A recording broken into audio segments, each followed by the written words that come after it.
we really want to thank you for taking time out of a very busy IBMA to sit down with us and talk. And it's a special podcast from IBMA happening here in front of a live studio audience of our 2 camera people. Yeah, in a room not designated, so nobody's allowed to come in here, and we're hidden from the rest of the IBMA world. It's kind of nice. A secure bunker. Quiet. This is our quiet room. Yeah, I needed to know about this earlier. We'll give you the key later.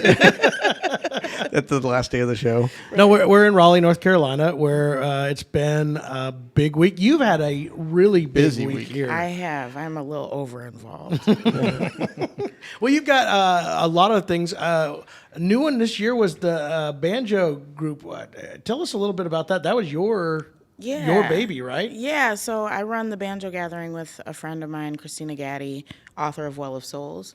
And we run this event, the Banjo Gathering, which is it's the only event focused on the design, cultural, and like evolution of the banjo as an object. So we have scholarly presentations. There's a lot of new research that gets presented. And we have been very careful to correct the banjo's history and make sure that people really understand the significance of the instrument. And we wanted to make sure that Black voices are centered around that, and we wanted to highlight the Black experience and contributions to bluegrass and other folk musics. So we created Roots Revival, a Black string band symposium within the World of Bluegrass Conference, and we spent Thursday and Friday doing that while I jumped back into the exhibit hall and over to this board meeting and over here to this booth. Never a dull moment. No, I was gonna make a banjo joke in the middle of that, and then she started getting like serious about it. And I'm like, no, I can't do that. Oh, so yeah, it was even pointing out that you were going to make a banjo joke was a little bit insulting.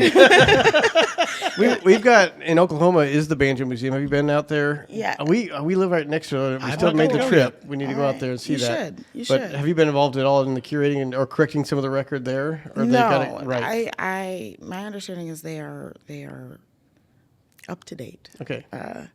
But I haven't been in a while, so We got to go check that out because I know it's not too far down the road from us, and I've been told by numerous people that it's a really good museum experience for the history of the banjo and the impact it had, not on just on bluegrass, but early folk music. Yep. So for those that aren't aware, Lily is part of. Let's back into this introduction. Yeah, let's back into this introduction. Is running now the elderly music. It's elderly instruments, right? Yeah. I want to say it right. I appreciate it. This is you can correct me at any time. One of the most amazing stores and has been for a long time. How long has Elderly Instruments been rolling? Just over 52 years. 52 years. Huge accomplishment. July 5th, 1972. And your dad started it? Yes, he did, with his partner at the time. And they were just kind of 2 kids out of college who liked instruments. They were trading them with their friends and finding good ones for musicians that they were friends with and who they knew in the community. And they got good at it. So our dad is Stan Werbin. I don't want to interrupt I'd say one of the you, things I found most interesting about the elderly story is at that time, 52 years ago, most music stores would open in a town and they serviced that town. Mm-hmm. And this was obviously way pre-internet and not a lot of mail order except for Sears and some of those big catalog companies. Yeah. What gave your dad and maybe his partner the inspiration to say, let's make a catalog and not just service our local community, but let's get this, well, they take it to bluegrass festivals, they ship it out, and I remember getting those catalogs at festivals when we were out as kids going to festivals, and also just getting them in the mail at our house. Yeah. And it was a pretty, good sized catalog that gave descriptions of each product and had, the SKU and where you could call to order it. Back then they were all handmade, and there's no print typing and all that stuff. So it was it's a huge undertaking. Expensive, it was. But it was about making sure that they were getting instruments into the hands of musicians wherever they were. Because why limit music? Yeah. In the world of business, that's a pretty big move for a local store started by a couple of guys to say, let's put the effort, the investment into these catalogs, get them out there, and just start shipping musical instruments and accessories, which still to this day people go, oh, nobody wants to buy an instrument that they've never played before. Even with the internet, that's starting to catch on. Yep. But you guys were doing that, 40 some years ago. Yep, we started shipping internationally in 1975.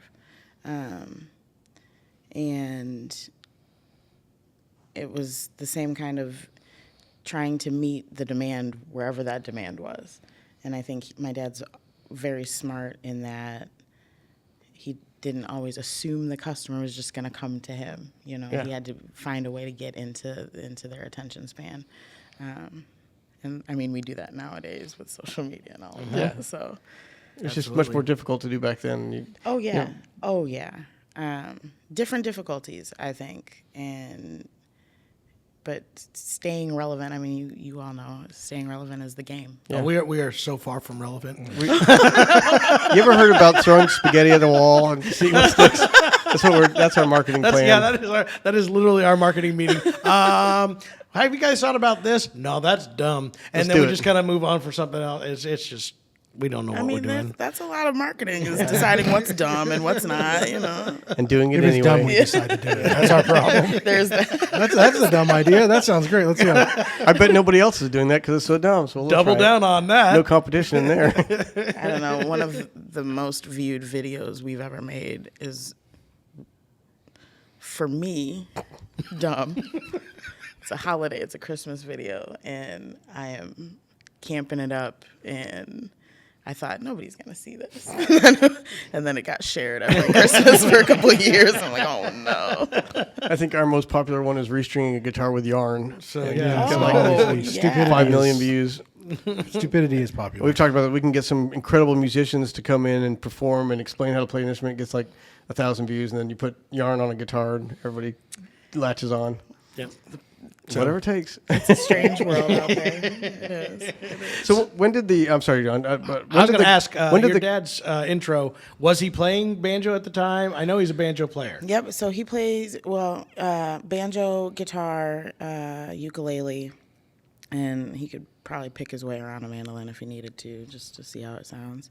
But he toured a little bit in local bands, and I think he's good. Yeah. I like listening to my dad. And I know my mom did too, so That's all that matters. yeah, it's true.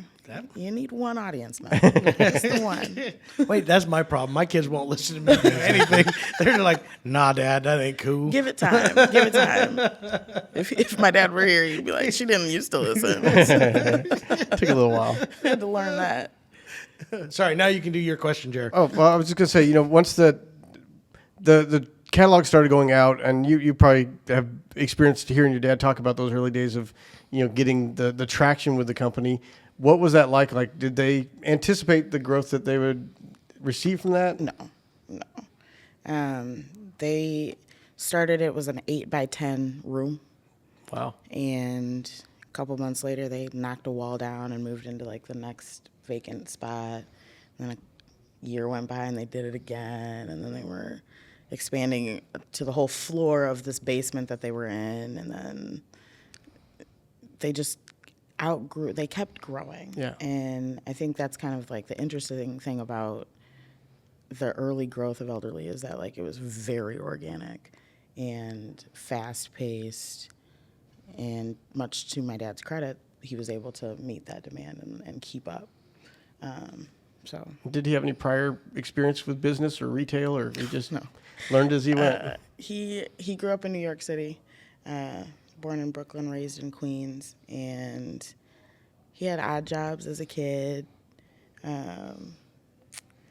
But he was finishing his master's in biochemistry at U of M. Me too. And decided to open a music store. It's a passion project, really. So. And it worked, obviously. And the building you guys are in now, you've been there for quite a while, right? Yep, since '83. It's an old Oddfellows hall. And so it has all these nooks and crannies and old It's wood very interesting and to go brick. through. It's a really cool building. And then in the later '80s, we merged into the buildings next door. It was like an advertising agency and an old post office. And so our whole complex is 36,000 square feet, and it's packed to the brim with stuff and people and things. But That's a it's good interesting to think about going from like an 8 by 10 to that type of space and that footprint, and just like knowing how much hard work that takes, and the way not only him but like our staff kind of just like water off a duck's back went with it. Yeah. I think that's what it kind of takes. I mean, even us, we started out with a decent sized building, and it slowly keeps like outgrowing it and coming up with different space. We started putting those Con Air building or trailer, what do they call those Connex. things? Connex, yeah. Started putting all our stuff out there, for cases and things of that nature. And then we ended up buying the building next door and moved our offices and shipping into there. And now we're talking about trying to combine those two areas. So The when more you're saying space that, you have, the harder it is to manage the space. It's true. And it's cool to see that grow. Like Jeremy said, I remember my start as a musician was my dad got the catalogs. It was Mandolin Brothers and Elderly. Yep. And you got those, I almost think they were twice a year or once a year. Do you know how many times those came out? Oh, originally they tried to do like quarterly, I believe. Quarterly? And it didn't work. So I think it was twice a year, and then it was once a year. Because it wasn't just instruments. One of the things that I was keeping track of, you guys had a fairly extensive run of records and music recordings and stuff of that nature, books obviously, and plus all the accessories and stuff. And that's where I would learn about the cool gear. I'd sit there and study that stuff because I was obsessed, like most musicians are. To this day. Now we just found new ways to find it. Now it's YouTube videos and websites and those kind of things. But the catalog was it. And you had this black and white catalog, and you just kind of flip through it and just kind of, ooh, that's cool. I wonder if anybody's got one of those. I want to check that out, And it was a really, really cool thing. Now, you guys are the last of that standing. Well, and our last catalog was 2005, I think. 2005, 15. So that's been almost 20 years ago. Yeah. Sheesh. Very close to it. Yeah. I'm just sitting here thinking of the logistical issues with inventorying what is in the catalog. We have hard enough time keeping up with our website inventory was a versus nightmare. I can imagine. It was a nightmare. It must have been 2015 was the last catalog, because I started in 2014. And it was still like you get it ready to print, and then the prices change, or that's sold now and we're not getting another one, or And when I first started at the store, I worked in the warehouse and the phone room. The phone room came a little later, but people would call and like, I'm looking at your catalog and I want this, and we're like, that was 2 months ago. I'm just saying, every day we get a map change on some product. There's always an email every day. Yep. Something's Well, it always didn't changing. exist back then, but yes, price would I know, have but changed. price is Yeah. changing and inventorying special items. It's like That's what I can't imagine nowadays. having the amount it of seems inventory like, you need. And you guys know there's the standard models, and we still see quite a bit that. But I think the industry's kind of, especially in instruments, has moved a lot towards these custom one-offs or two-offs kind of deals. That would be impossible, like in a catalog. It would be. There's no way to even Just talk keeping about that. thinking about accessories and keeping, the short stock. These days, that's kind of the way to get away with it, is to not stock a year's worth of inventory on you can't. tuners that you can't. don't need to. And, Yeah. and then with that, you'd have to have, that's, Or to anticipate make sure you what have the that. demand would have Yeah. been once everybody gets their catalog and order the proper amount. I don't feel. So let's for not it do now that, at all. guys. Let's No, not we're go not back. doing Yeah, that. Let's not go back to that at all. some things are better now. At the time, that was the right model. And Oh then yeah, well, I mean, yeah, things it was changed. obviously innovative because Yeah, a lot really. of stores weren't doing it. Yeah, it was And it was worked. the way to do it. Yeah.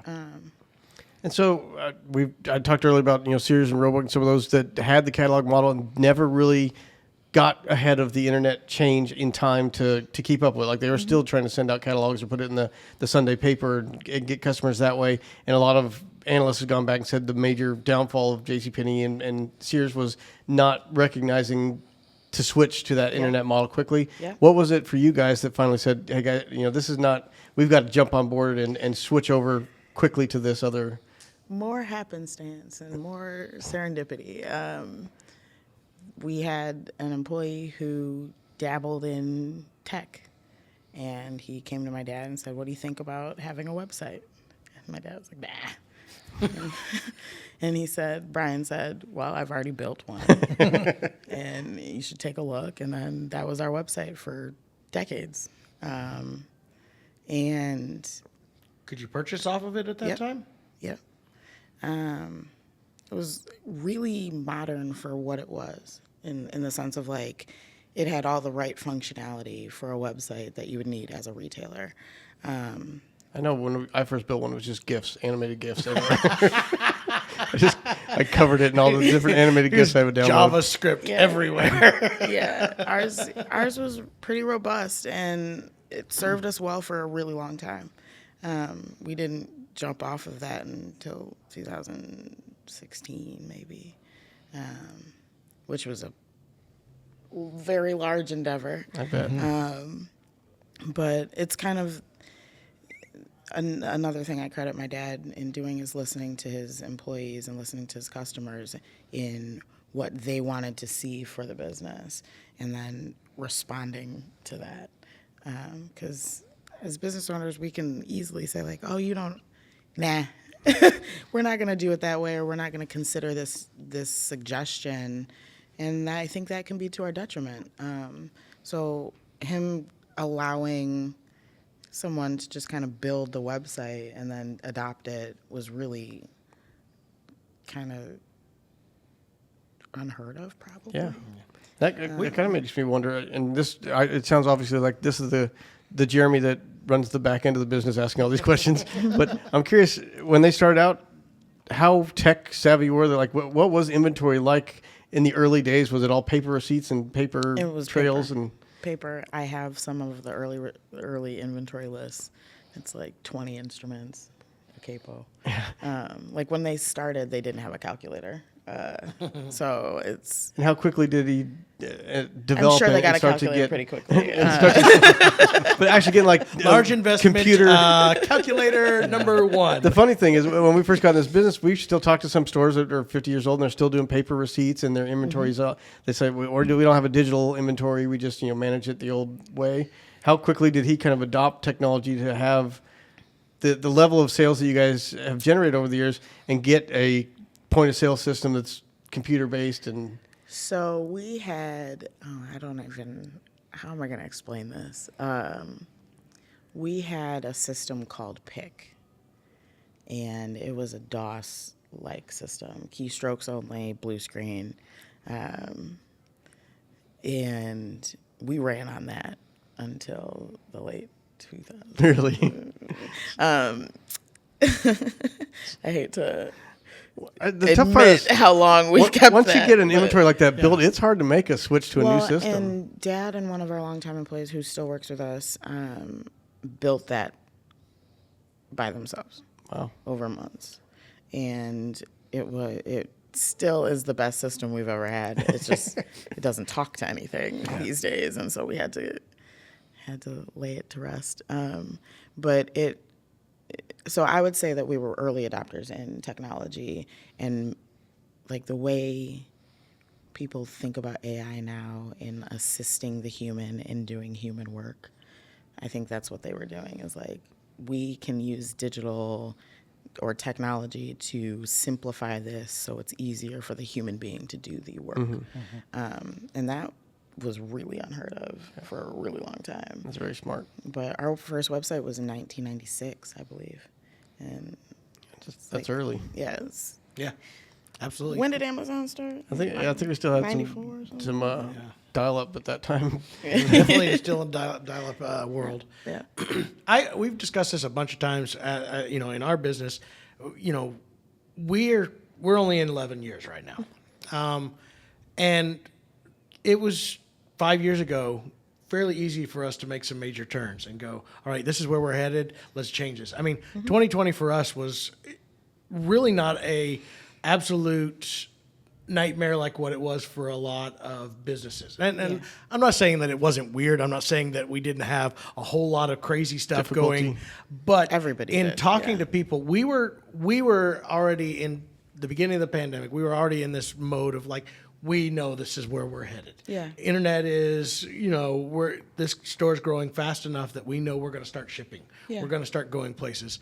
We had luckily had some infrastructure there, but it was like immediate direct, we could just turn the ship and go, yep, this is what we're doing now. Good. But we were small. That's where and as we get older and we go into this, we're talking about changing some things on our website, and you're just going, oh man, this is going to cause this. This is going to cause this. There's like 100 things that we would have never had a problem 5-6 years ago. Yep. And so I'm sitting here imagining, you guys, unless you're continually going, we got to keep things always in that state of flux and changing and changing. Correct.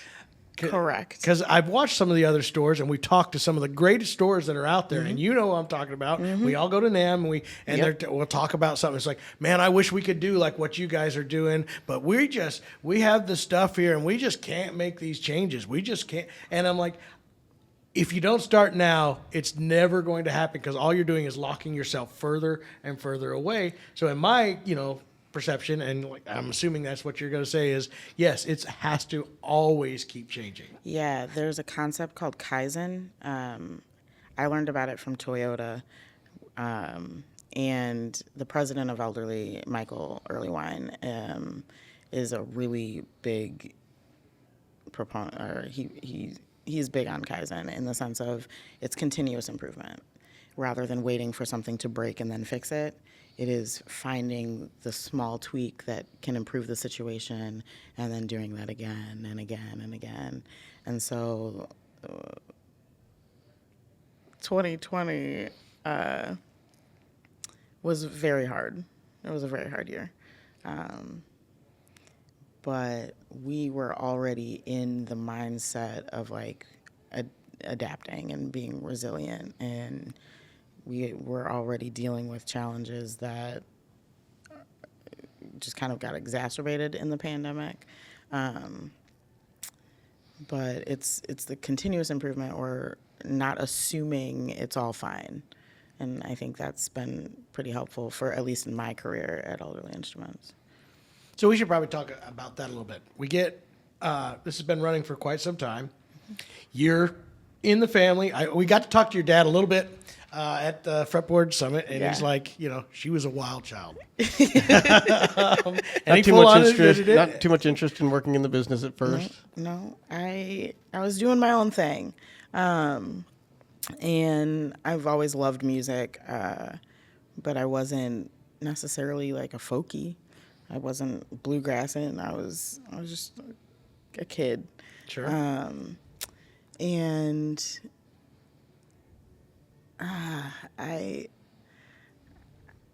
like I said, I've always been involved in music. So I was in a professional children's choir as a kid, and I ran my own a cappella group in college. Cool. And then I didn't know what to do with myself. College ended, and I was like, what? I don't know.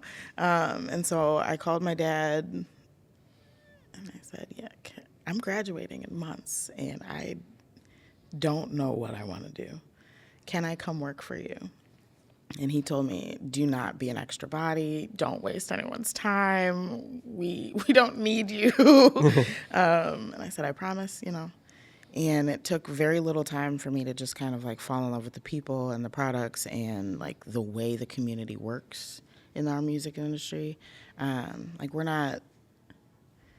We play a part in it, but we're not part of the bells and whistles and glamour that like the entertainment industry has a reputation for. Mm-hmm. And so I really fell in love with like the grittiness of our part of the music industry. And that's kind of how I started there. So how did your dad bring you in? Because I imagine he's got this really good working team. The business is doing really well. Yeah. And all of a sudden, the boss's daughter's come to work. Did he put you kind of in the entry-level positions? And I you was your way a up? part-time warehouse worker. I picked orders 3 days a week, commuting an hour and a half. And I still loved it. And when I decided to move home, I bought a house and went full time. So half my week was in the warehouse, half of it was in sales, splitting my sales time in the phone room and the showroom. Because we still have a phone room. If you call Elderly Instruments, you're getting a person, and they're going to walk you through it. Which, I'll be honest, not my strong suit. I'm slower at walking them through it. You hire good people for that. I'm good on the showroom, but boy, the phones are hard. And I felt like I had that under my belt, and I had a different understanding of how the departments work together. And that's where I found my sweet spot, was understanding how people work with people and how the work itself can affect those relationships. And sometimes, like, you have the right person and they're in the wrong seat. And so I spent a lot of time restructuring the business and making sure that, like, if you're always in trouble because of customer interaction, let's take the customers away from the interaction. And that person thrived, you know? And I get literally addicted to watching my staff thrive in the role that they're in. Because I felt like I blossomed at Elderly doing that type of work.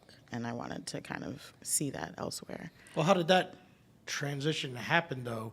Was that an easy, was your dad like, yeah, I see that you're doing this and this is a great thing? Or was Did you it gradually rise up through the ranks to yeah. take the helm? Took me a little bit. So I'd been full-time for a little bit. And I said to Dad, you know, I have some suggestions. I've been noticing some things. I don't know if you want to hear my opinion. Were you really that light about it? I was. Really? It is his baby. It was his baby before me. I got you. And I'm an only child, and except for the business. And so, but he kind of was like, I've been waiting for you to have an opinion, because I used to have odd jobs and be like, they need to fix all of these things. I hate it here, blah, blah, blah. I've been working there for 2 weeks, you know. So we had some really tough and honest conversations.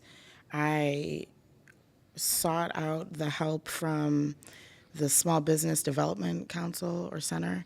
They have them all over America. They're for small businesses. Anyone who has a small business who is unsure about any aspect of their business should go talk to them. And what I was unsure of is, like, am I capable of taking on a legacy business as a newbie, as a family member? And they said, yeah. Wait, that was too easy. You know, Really? they said Was that yes. easy? So You just if yes? you would like to start your own business or run a legacy business, go to SBDC and they will tell you yes. And It's that is all all the over. motivation you need. Ultimately, they'll tell you, like, what you're capable of and how and what the pitfalls are and what to watch out for. And I had, 40 years of a business to tell them about. Yeah. And so I brought my dad in. He's like, we're going to talk to these bow ties. I don't know. I'm like, trust me, just see about it. And they worked with us on all sorts of things, staffing, marketing, the books, and basically translated the way my dad did it and the way I am capable of doing it. And we kind of found a way to merge the old and the new and maintain that. And much to my dad's credit, he allowed that. That is cool. And never made me feel like I was ruining his business or I want it my way. It's been really nice working with him. I have to say, I have a 16-year-old daughter. She's your dad is obviously way nicer and kinder than I am. And she's been coming to me. I've been hounding her. She needs to get a job. That's all there is to it. Oh, yeah. I was she's expected to work at 14 and 9 months when you can get that permit. Yeah, see, she got her driver's license, and the agreement was that if she's going to drive this car, she's going to pay for her own gas by getting a job. Yeah. That was about 4 months ago, and she still does not have a job, and I still keep paying for gas. But it's going to happen. But what's funny about it is I talked to her, and she's like, yeah, Dad, I think I'm going to work at the shop. And I'm like, ain't going to happen, because I know how this is going to be. She's going to walk in there, and she's going to be like, Dad ain't going to make me do it. and they ain't, and all the people that are over there aren't going to make me do it. So I just know you'd be surprised because I have employees who've worked for my dad for 40 years, and they do not like change. Yeah. And if I am supposed to be doing something, they're gonna hold me accountable.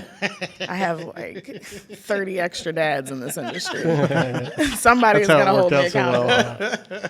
But what you did say about your dad kind of relinquishing some of that control is a big rare. compliment to him, because I hear about Legacy, the guy that started the company, he did it this way forever and cannot let go. Yeah. And those micromanaging the big decisions is very difficult because, like you said, it's a baby. They saw every step of its growth and were involved in all those steps, and they don't want to have all that effort go to waste with somebody else just going in and ruining it. Well, and I was very clear that like I don't want to change the store.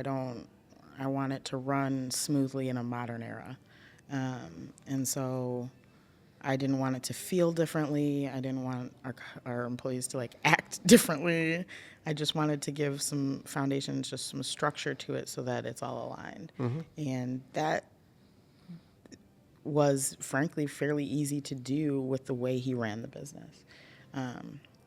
So yeah, like I said, I restructured, we promoted from within, created a leadership team, board of directors, or as you will, and it's a balancing act. We have very different personalities at the helm, and all of us have worked with Dad for quite some time, and I think the way I respect my father is the way my coworkers and my staff respect my father, and so there's always going to be this idea of like, this is Stan Werbin's Elderly Instruments.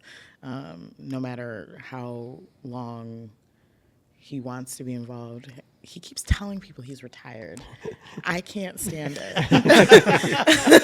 Because he's never really going to be retired. He'll always be involved, and he'll always have, a really strong influence on how we are and how we function. That makes sense, right? Because it's still you and your family. You're part of that, right? I am very much my father's daughter. Which is awesome. So when was the official handover? This is your baby now. Good question. Take that. Is it still happening? No, it's final. We started the process in 2019, and Good timing. So yeah, right. you probably love 2020. Oh my goodness, it was It's a lot, so Dad. nerve-wracking. But actually, it was good timing,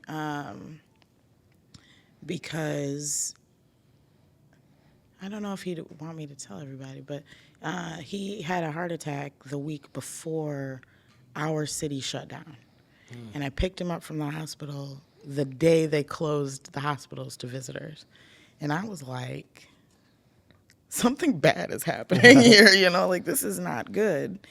And when our governor made the decision, I kind of called him and I said, what do we do? And he said, this is not something I'm prepared to deal with.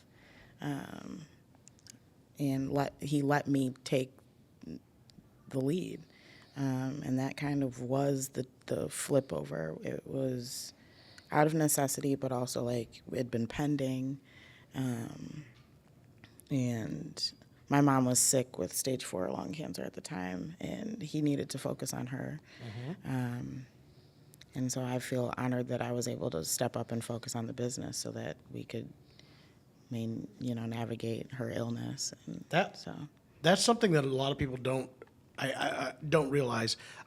When that was going on, we also, right at that very time, our mom was going into hospice care for cancer too, and we're in the hospital. They were only letting like one person come in, and they weren't sure that they were going to be able to dismiss her. We ended up doing hospice care at home with some friends that made that. But what a scary time for people who had somebody that was really, really ill. Yeah. Because we didn't think we were going to have any family be able to go up and see her ever again. Right. Right? She was in there Right. And that's where, and you know, They didn't want the I assume- grandkids coming in, and Yeah, they didn't want grandkids, and Yeah. they didn't want any of that. And what a horrible time for people that were dealing with that kind of stuff. Yeah. And you had two things going on Yeah. at the same time. Yeah. Wow, that's pretty crazy. It was. It was a whirlwind, and like when I talk about it, it feels surreal because it couldn't have happened to me. Like that couldn't have been my experience. Absolutely. And it absolutely was. So I don't know. Businesses are still reeling from the pandemic. Yeah. We went through what everybody else went through, and then we also went through having to consider the livelihoods of other people and making sure that they remained fed and that their families were, and it's a lot of pressure. That was something that I had to give credit to Jeremy, and I'm curious to see how you guys did that too. But that was our group for here. At that point we had 4 other employees. I think that we were still very, very small. Not that we're huge now, but it was the 3 of us and 4 others. And the first thing that Jeremy was absolutely is like, we got to figure out what we're going to do for. We knew it was coming. You knew that they were about to shut everything down. It just we was never Just enough warning. Yes, Yeah. Just enough. and we were young enough that we had never dealt with really unemployment and like how to furlough people, and I didn't know. And I don't know how if there's much difference up in Michigan, but down in our way, the governors left it up to the mayors, and the mayors left it up to business owners, and there was no direction on what we're supposed to do. Yep. So I'm calling our banker every couple days saying, "Have you heard about this? Have you heard about this? What are we supposed to do here?" Yeah. And I'm everybody calling, had different advice. city council people, and I was like trying to get a hold of them. It's like, well, what is the rule this week? No, we don't know. And it was just a whole state of absolute flux. But yet we're going. We got young people who this is their job. Yeah. This is what they have. Yeah. And it's not a great paycheck, but it's their something. paycheck. Yes. Well, and for me, I'm looking at employees who have been with us for 20, 30 years. Even scarier. And so, but we also, like, we had non-essential workers, and we did a skeleton crew and paid people to stay home, basically. And so 5 of us, myself included, did the work of 40 employees, and we filled the orders, and we did our best until we could bring everybody back. And even bring people back. I don't know if it was for you, but for us, once they started doing, which was a great program where they actually supplemented the unemployment insurance, and they were actually, at that point, I was like, man, they're making more money than I can pay them to come bring them back. So it was a hard decision to bring them back because there was going to be that transition of, well, guys, we really need you back in the shop now, and you're allowed back, but we can't afford to pay you the extra $600 a week on top of the employment you were making. Well, and so we didn't lay anyone off, and because. Now, see, if I speak about it poorly, we'll see. My understanding is that because we were paying like half time, it was considered underemployment, not unemployment. Yeah. And so their take home didn't change. And so when we did go back to full time, I didn't lose anyone. Yeah. Shout out to my staff because they are some of the most dedicated people I've ever met, and they all have hearts the size of skyscrapers, and they really care about each other, and they're very different people. Everybody, we have 40 like very individual people, very unique, and I'll always be really grateful for how they took care of each other and the business. So That's good. Now, coming out of the pandemic, it was, for us, I know we were about 30% of our sales were online. The rest was all in-store stuff before that. Obviously, that year of people just not really going out shopping, everyone said, all right, I'm going to start shopping online. So we did see that big swing to online sales, and at that same time, we were kind of primed with the content stuff we were planning and already doing with videos. Did you guys see a major transition, or because you were always a mail order company, catalog company, and internet, was it just kind of a continuation? it allowed us to not have to like learn something new. But we turned our website off for 2 weeks, which I might regret that one. I don't know. I could have let the orders Lily pile has up. officially put it out there. I have a She- tattoo that says no regrets, so that's a big statement. Did you spell out regrets or regrets? Regrets, you know. No regrets. I swear I got it before all that. But She just had to clarify You for know, I everybody. swear. No, I did this right. but we turned it off because the orders were pouring in, and for 2 weeks we didn't do anything. Michigan was really. I like how the governor handled it, but it was very strict. And I'm in the capital city, and so it was very strict. Sure. But so when we did turn it back on, people were like, "Oh, you're still around? Oh, okay." And so we kind of buffered our own ramp up, if that makes sense. But people didn't stop coming. We were closed to the public, and people would show up. We drove from Tennessee. We drove from Alabama. Like, let us in, and No. we can't. No. We cannot. We had some of that happening at the shop. Yeah, and you have to mitigate that damage because you don't want to ruin the relationship with that customer who literally drove hours to see you. Yeah. So we had to make curbside service for the repair shop and appointment only for appraisals, and like that stuff was really tough. I bet. That stuff was really tough. We were very lucky in that one, we had a small staff. We weren't very big anyway. We ended up getting down to just the three of us because we were family. We could work together. And like I said, for us, the way our state handled it, it was easier to kind of let them be furloughed, and they were making more money than what they were. We still got all of our guys came back. We didn't have any, maybe one. That says a lot. We kind of kept them at that low employment level until the government finally said, "All right, this extra bonus is ending here," and then everybody was like, "All right, we're ready to come back."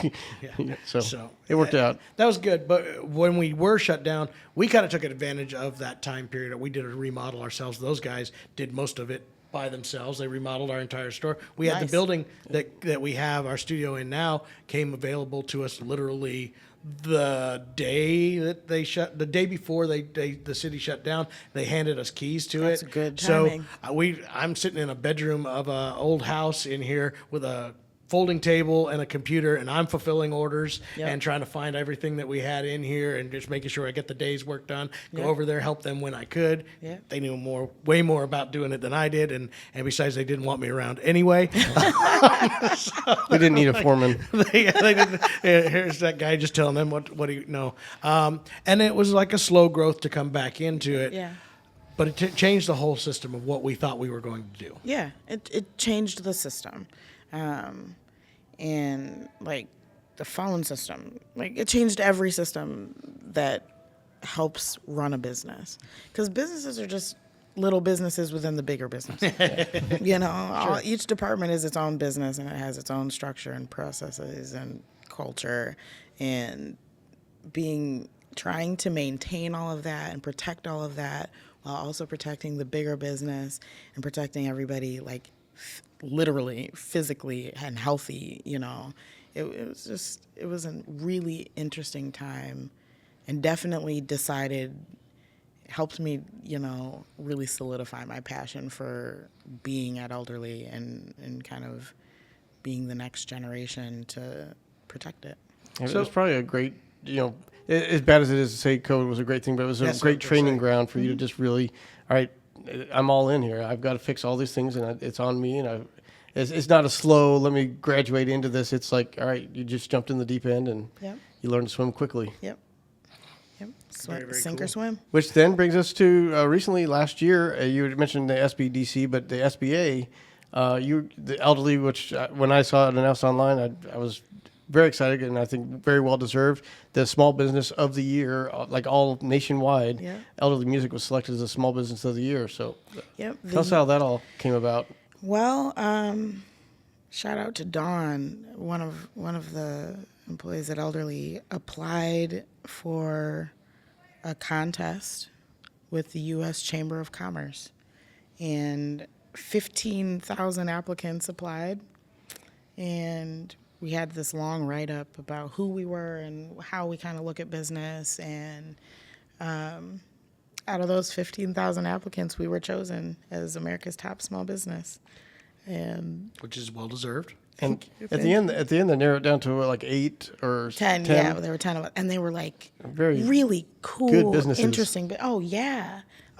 There was one, it's like a pet sitting place, but they're near a hospital, and so like they do pet sitting for people who are getting treatments and having surgeries, and like they have this daycare and they have the spa, and like I wanted to go. I don't know. It sounded great. Just hang out there. Let me take a vacation. But there were all these wonderful businesses, and so my dad and I went to D.C. for the award show, and I'm not thinking anything of it. I'm just hanging out, eating my food. And they call our name, and I'm like, no way. Yeah. You know, it's just a testament to all the hard work and being able to accept it with my dad. And the year my mom passed, it was just like a really big moment for us. I bet. And we won $25,000, which we immediately gave back to the community and kind of sponsored more festivals and got involved in camps and some scholarships. And so basically what it allowed us to do is celebrate the community that got us there, and then That's a very good idea. right back invest into it. That's great. So it's been really cool. It's been really cool. Have you had a lot of requirements that you now, as a delegate for the SBA, you've had to be in charge of this last year? I helped judge this year's businesses. Please tell me it's me. Please tell me. Jeremy, Would that be? Your I don't think you application was applied. great. Yeah. I don't think you applied, Jared. You were 15,001. That's all right. But again, like having the title for a year is great, and we'll always have it. But there are so many hardworking people in America and everywhere, but this is America's top small business, and it's not lost on me how much hard work everybody has to put into it.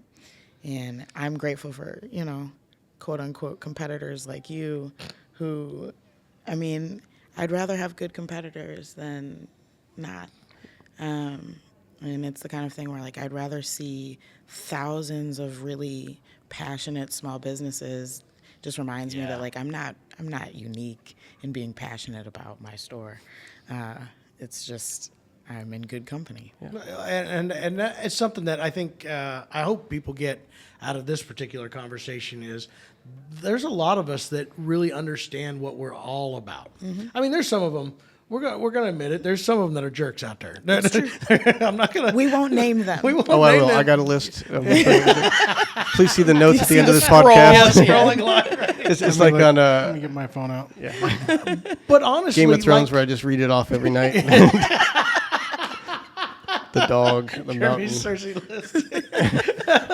Anyway, the fact though is that some of the best stores though in this industry all get along extremely well because we all recognize this. It's not only stores though. That you can see that in the music industry, say, like as a band, as we have bands and stuff. Yep. It's so funny when you got to that. We always talked about that. When we were struggling getting those mid-tier spots in these festivals, all those guys are just Everybody's cutthroat, elbowing their way competitive, in there, and But then once you get to the top, everybody's sitting around enjoying their drinks and then talking to each other and saying, "Oh, this is great." Mm-hmm. So the people that don't take it that seriously, I think, and just understand that, like you said, I'd rather have good competition. It inspires me to do better, and because that this guy's doing better or has an opportunity and is succeeding doesn't mean I'm not, Right, and that's right. so hard to get into some people's minds. Well, success looks different for everybody, and I'm hopeful that I'll always focus on my own success rather than somebody else's. That is awesome. Because it's all important, right? We want to see these other businesses do well. Mm-hmm. I'm not trying to squash anybody. We've been Just as long as Elderly and the Acoustic Shop are Yeah. top stores in the There nation. you go. There you Everybody's go. going to be happy. I don't see how this is hard to understand. Okay, I'm down with that. We'll create a pact, and we'll go through Jeremy's list later. Yeah, there we go. We'll see how many names we have on the same list. It'll be on a hidden website. I'm curious, and this is a little on a more personal business level. With that attitude that you have, which is a good attitude to have, where you're like a healthy attitude, where you do want other people to succeed. Have you done much mentorship? And I know you're still pretty young at being at the helm as far as the 50-year history of the company, but have you already been approached by younger people starting and offered some of your advice? I have. I mostly give back to the community through like volunteer work and running other things. So I mentioned the Banjo Gathering earlier. I help co-direct Midwest Banjo Camp and Midwest Ukulele Camp, and also the Fort Worth African American Roots Music Festival. I'm on the IBMA Foundation Board. I'm on the NAM board. You have more time though. You can do. You know, Go on, you can do more. I'm the chair of Bluegrass Pride. I don't know if you know this, but what Jeremy was actually doing right there was going, ever mentor can him? you help us out here? No. That was really what he was, that's what he said. No, Would you she has mind?" been great. Every time I've asked for advice, has been very willing to give it. But I was just curious, especially now that you've won the SBA Small Business, that maybe even people outside of the music industry have approached you for advice. Yeah. I also have a small consulting and event planning business that I do some of that with. I lied. You don't have any more time. I I'm know. listening to you list all these things you're doing. I still have time to have fun, I promise. I don't. How does that happen? Wait, what are you talking about? I will mentor you on protecting your Please. peace. I will. Please. Self-care is important. My wife would really appreciate that. I'll give you my like way. So my calendar looks awful. It's very full.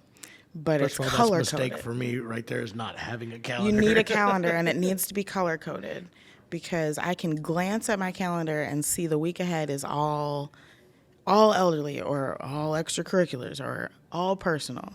And if I don't have a healthy balance of all of that, it's not going to be a good week.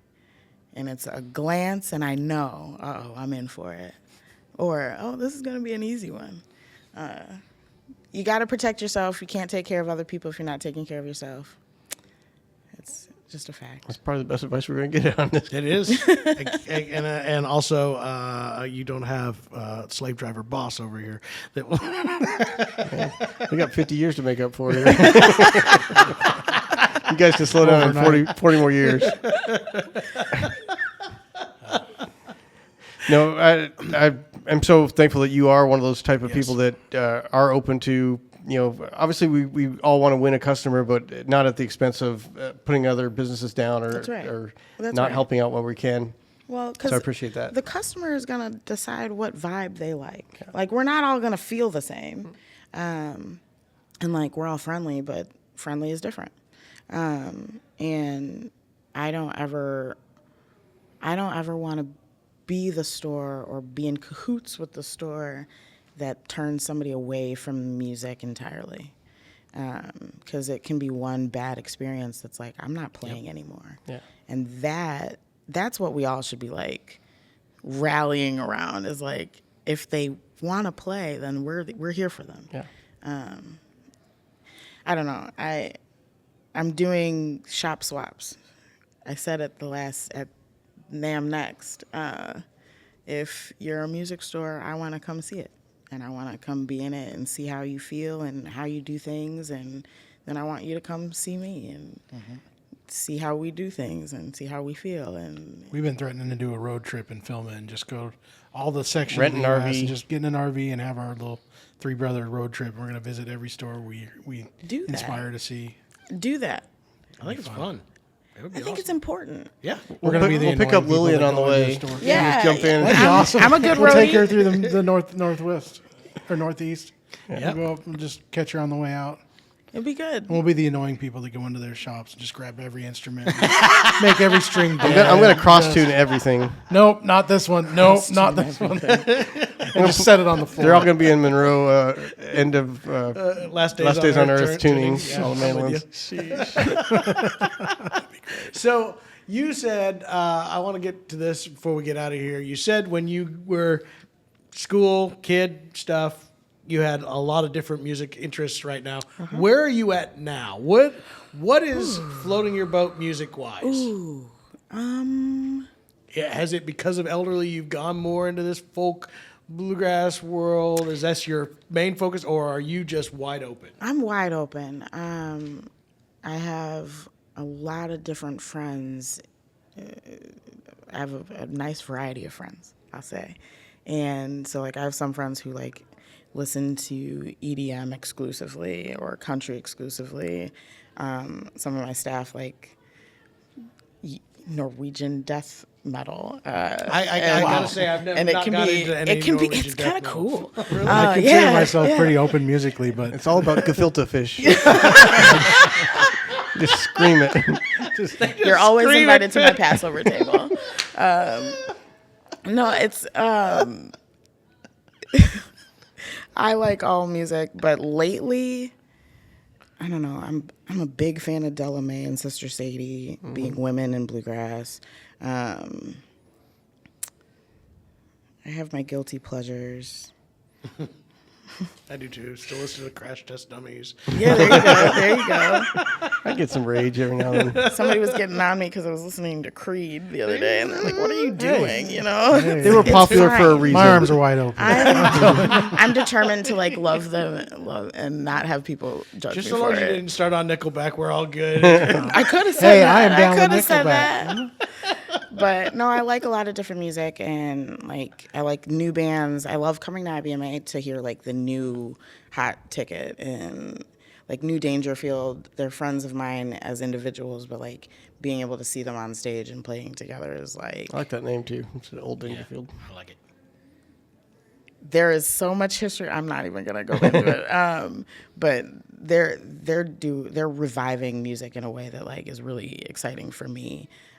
So I'm not picky about music. I'm not loyal to any genre, I guess. I have to I say, like them all. This year has been awesome for us. I brought in when I started building the schedule for our stage here at the Expo Hall. It was a lot of the IBMA selected showcase artists.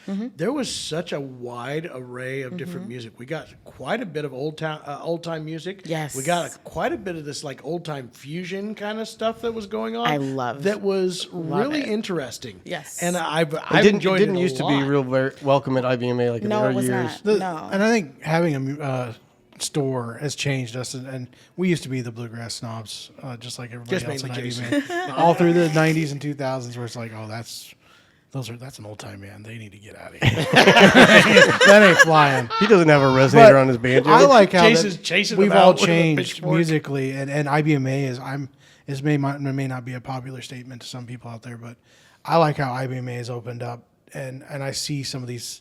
You see a lot of them open back banjos on the stage around here. Yes. It's like it all fits. I mean, why are we being so aggressively closed door with bluegrass? It's music. Yeah, I think Heading that in a has good been my direction. biggest change, is letting myself recognize. I'll be honest with you. I don't even listen to much bluegrass anymore. I'm all over the place. I listen to it. Don't get me wrong, but it's not like. It's not the Man, only thing when on I the was radio. when I was in my learning stage, it was this is my world right here, and this is all I'm going to listen to, and that changed everything for me because now I understand where people. Honestly, it's made us a better store. Oh, yeah. By far, Oh, because yeah. now when customers come in, I don't just connect with that person that's a flat pick guitar guy. Totally. I'm at now. You want to start talking about something over here? I can't tell you that I can do it, but I at least get it. Well, it's important. I mean, like you're asking about my musical taste. Like that doesn't matter at all. Yeah. My staff, who has all sorts of different musical tastes. Like one of the guys that came and is running our booth is in a Taylor Swift cover band, Why not? but he is a rocker kid, and so like he's playing genres that he doesn't listen to, and so like it matters that like you can interact with someone on music that is not necessarily your cup of tea, because it's all our cup of tea. Yeah. We service all genres. We don't get to discriminate against any of it because that's what You're not retail going is. to grow, yeah. Yeah, retail is literally being open to all of it. pretty awesome. I love it. Well, we know that you've been busy all week, so we're not going to take any more of your time, but we do really, really appreciate you making the time to sit down with us. And every time we've seen you at any of these events, you've been more than willing to talk to us and give some advice, so we appreciate that so much. We're going to definitely I've always wanted brothers. You know? Just not these You didn't ones. want these ones, so I can tell you that much. Wait till after the road trip to the I had them for 40 some odd years. He didn't want these ones. I've always wanted good brothers. No, next time we get together, we'll be able to discuss gefilte fish music, and we're going to do some Norwegian heavy fish. We're gonna trade some What's that really stinky thing you have to you open that can of fish and everybody pukes? We're going to do that. We're gonna do it. You thought the last TikTok went nuts. You wait till we all open that and try to eat it. I don't know look where you forward get your. to it. No, you I'll show don't. you my And that's TikTok why after he's not this. marketing. That's exactly why he's not in It's marketing. coming soon, guys. Watch for it. As you were saying, thank you. Yes, thank you so much for being with us today, taking time out because it has been it's been fun. an honor. Yes, it I've had a has. blast. Well, thank you for having me. It's been a good time. All right. The Acoustic Shop knows people. Handmade by Trent Pruitt, Hinkley Hinkleston, and Jason Chapman for The Acoustic Shop. Theme song written and performed by Ofer Koren. And please remember to rate and review us on Apple Podcasts, Spotify, or wherever you get your podcasts.